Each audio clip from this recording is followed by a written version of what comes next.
Hello and welcome to Seeds of Wisdom. We're starting a series called The Invisible Thread. So this is about the divinity underneath everything that we can't see. The thread that runs through depth psychology, through ancient wisdom traditions, through world religion. The same thread, never named directly, but always present. And it's pulling everything towards integration. So today we're following one specific transmission of that thread. And I want to start by telling you where it comes from. Don Elkins was a physicist and professor who spent decades fascinated by anomalous phenomena like UFOs, consciousness, contact. He recruited a woman named Carla Rueckert, who had a background in the Western esoteric tradition, including the Golden Dawn, and Jim McCarty joined them as his scribe. The three worked together, Don developing questions and asking them as the material deepened across sessions. Carla was receiving the messages from the entity in a deep trance state, also her unconscious speaking, and Jim recording everything faithfully on tape and in writing. So what began as more an extraterrestrial focused inquiry evolved into something far larger. The source, which identified itself as Ra, an ancient consciousness, a social memory complex, began transmitting a detailed map of the architecture of mind, body, and spirit. Not just one of those, but all three. And Ra was explicit that you study each part separately, and then in relationship to each other, to the whole. The mind cannot be fully understood without the body it inhabits and the spirit it carries. The spirit cannot express without the mind to direct it and the body to ground it. The body without mind and spirit is just chemistry, heavy biology. That body of work is called the LawOfOne, the raw material. Among the things Ra transmitted was a description of a set of images, originally given, Ra says, to scribes in ancient Egypt. It was intended as a blueprint for understanding consciousness and enlightenment, and the full journey of what it means to be a soul in incarnation. A puzzle deliberately designed so that only the sincere seeker, over time, could unlock the layers. And then those images began traveling. So before we go further, I know some of you are already skeptical, Ra, ET, but good. Use your critical mind. Whatever you think of this source, I want to invite you to look at the message. These images have been with us for centuries. They've been used to mystify, to manipulate, and to control. My intention is the opposite, to give you direct access to what those images actually contain for your own journey, your own thinking, your own spiritual life. I've talked about tarot, helping you get in touch with your unconscious through the symbols. So that's what we're going to look at today. And Ra also recommended that the sincere student study the Kabbalistic tree of life, the ancient map of consciousness preserved in Jewish mysticism, Hermetic philosophy, and traditions like the Golden Dawn. And I am not a Golden Dawn adept. What I am is someone who loves a puzzle. And Ra was explicit that this material is designed like a modern-day escape room of the spirit, where the pieces reveal themselves as you're ready for them. I've been working with these puzzles for years, and now I'm sharing what I found. So how did these images get from ancient Egypt to the cards we use today?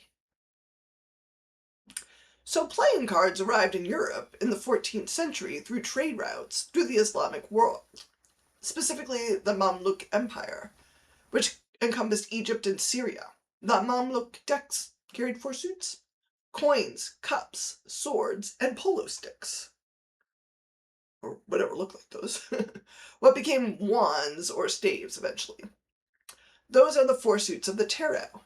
They spread across Europe, adapted to local symbolism, and by the 1400s were being painted by hand for the Italian nobility. So this is one of the oldest surviving tarot deck, the Visconti Sforza, painted in Milan around 1450. The magician here is called the juggler, a working man at a table with his tools. The transmission present, but filtered through a medieval European lens. What I find extraordinary about this journey is who was carrying the thread. Egypt, where Ra says the original images were given. Then the Islamic world. We know Egypt influenced the Old Testament and Judaism. The Islamic world carried these suits into Europe. And then the Hermetic order of the Golden Dawn in the 19th century drew on Qabalah and mystical Christianity to create a more modern synthesis. All Abrahamic, all touching the same transmission across 1,000 years without any of them knowing they were carrying pieces of the same blueprint. This is the invisible thread in action. The Rider-Waite-Smith deck was published in 1909. Arthur Edward Waite provided the symbolic framework, drawing on Kabbalah, astrology, and Western esotericism. And I should say Ra also mentioned astrology as like a third discipline of study, as well as tarot and the Kabbalah. So back to Golden Dawn. Pamela Coleman Smith, who was also a Golden Dawn member, painted all 78 cards in 6 months. It was a revolutionary synthesis, and the version most people learn on today. Same transmission, 5 centuries of human hands between the Visconti juggler and the magician of the Rider-Waite tarot deck. And here is the Ra version. Egyptian in its visual language, older, stripped of the medieval and Renaissance overlay. Ra's version takes us closer to the original transmission, and it's this version we're going to spend most of our time with today. So who is the magician? Ra is specific. The magician represents the matrix of the mind, the conscious mind itself. The awareness that wakes up in the morning and knows that it is here in a body, in a world, having an experience. Ra describes consciousness as the great foundation, mystery, and revelation which makes this particular density possible. Earth is part of the density. The magician is that, pure awareness, the I am. Before the I am this, I want that, I fear that. Just the bare fact of being conscious in a world. And what does a conscious mind discover the moment it arrives? Duality. The checkerboard beneath the magician's feet. Present in both the Rider-Waite and the Ra versions. Black and white squares. The most fundamental visual encoding of what consciousness encounters the moment it enters physical reality. Ra teaches that the 7 natural laws describe how this reality operates, and every single one of them encodes a duality. I've also listened to Mark Passia, who talks quite a bit about natural law too. But these are the laws of our neighborhood of the universe here. So let's talk about those, because it's going to be important going forwards. 1, mentalism. All is mind, and mind contains its opposite. 2, correspondence. As above, so below. 2 levels, 1 pattern. You see in Rider-Waite, the magician is pointing above, and then the table of elements is below. The 3rd is vibration. Vibration, everything moves between 2 poles. And then the 4th natural law, polarity. Everything has its pair of opposites. The 5th, rhythm. Everything flows between 2 extremes. The 6th, cause and effect. Every cause has its effect. Every effect, its cause. And it's not necessarily vertical. It can be horizontal or a ripple in a pool. And the last, gender. The masculine and feminine principle present in all things. And this is not humans' anatomy and sex label at birth. This is the masculine and feminine principle. So keep that in mind. There are 7 laws, 7 dualities. The universe the magician wakes up in is a universe that works in pairs, in opposites, in tension between 2 poles. So the magician stands near a box with a checkerboard. And the checkerboard represents the ground of reality. And what does the magician do? The magician reaches So on the Kabbalistic tree of life, the magician sits on the path of Beth, the Hebrew letter meaning house, the path that connects Keter at the crown, the unified field essentially, the source, the white life at the top of the tree, down to Bina, the third Sephira, which is also understanding. And Bina carries Saturn energy. This is the astrology part.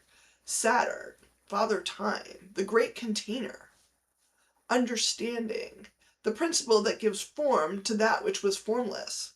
Where Keter is pure, infinite, undivided light, Bina is the principle that says, this, not that. The womb of creation, the great mother also, who gives the flash of pure force and shape to inhabit and become.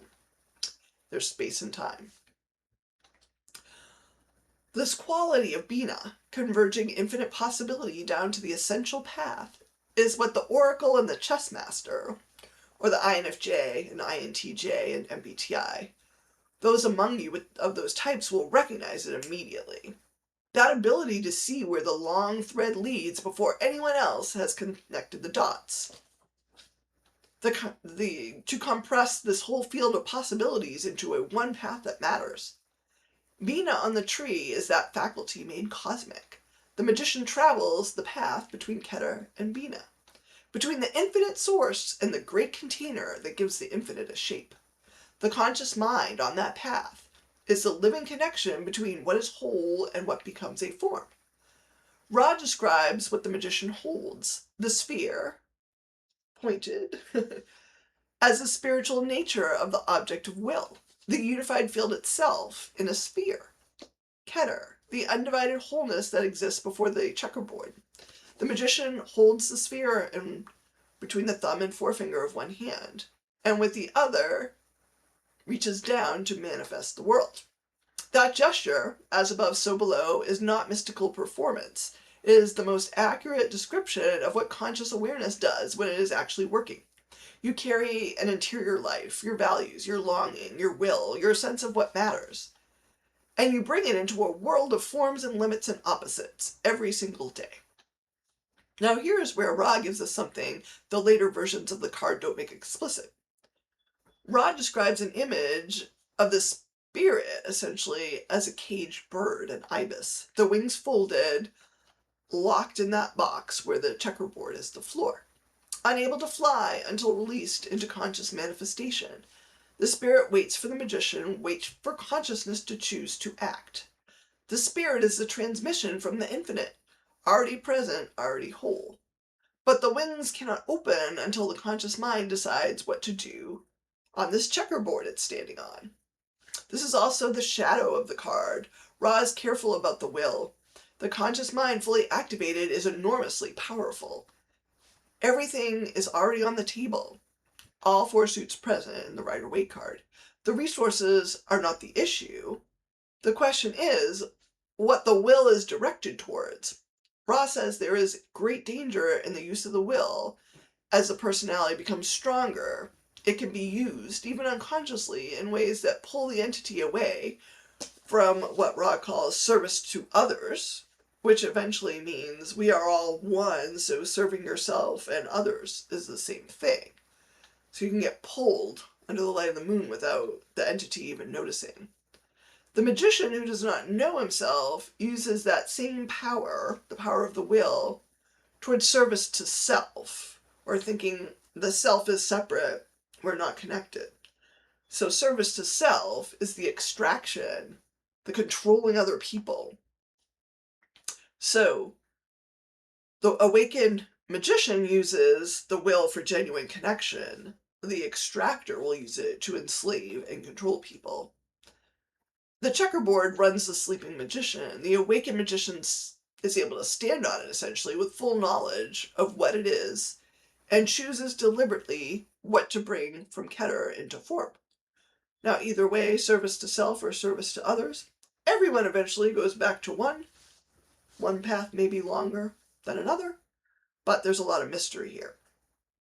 So, in the Seeds of Wisdom framework, the magician is the moment you realize you have a cognitive architecture, that your mind is not just reacting to everything, that it has a structure, a pattern, a way it meets the duality of the checkerboard, and that structure can be known, worked with, and directed.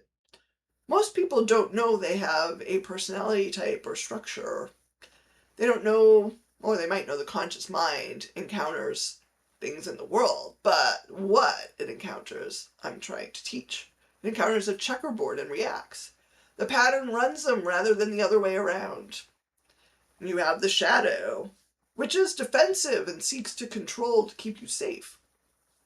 So the work of understanding how your mind actually works, how your body processes experience, how your spirit carries meaning is the work of waking the magician up. And what the raw transmission is pointing to in the card, which the Golden Dawn encoded in the Rider-Waite-Smith version, what the original Egyptian transmission was trying to preserve across all the centuries and all the hands it passed through is this. The wholeness is not the destination. It was always there underneath. It is. We're in an every when and everywhere, essentially. The checkerboard is the amplification that makes the duality feel like the ultimate reality here. Underneath it all, energy and mass are the same thing. Energy equals mass. Mass is a type of energy. The unified field already present in every conscious moment, waiting for the magician to remember it was never actually divided. One question to carry into your week. The magician has everything needed already on the table. The wings are folded. The spirit is waiting. What would you attempt if you genuinely believed, not eventually, not when you're healed, the thing you're still healing, but right now, with the checkerboard exactly as it is, that you already had everything you needed? Think on that. I'm Susan. This is Seeds of Wisdom, and this is The Invisible Thread. I'll see you next week.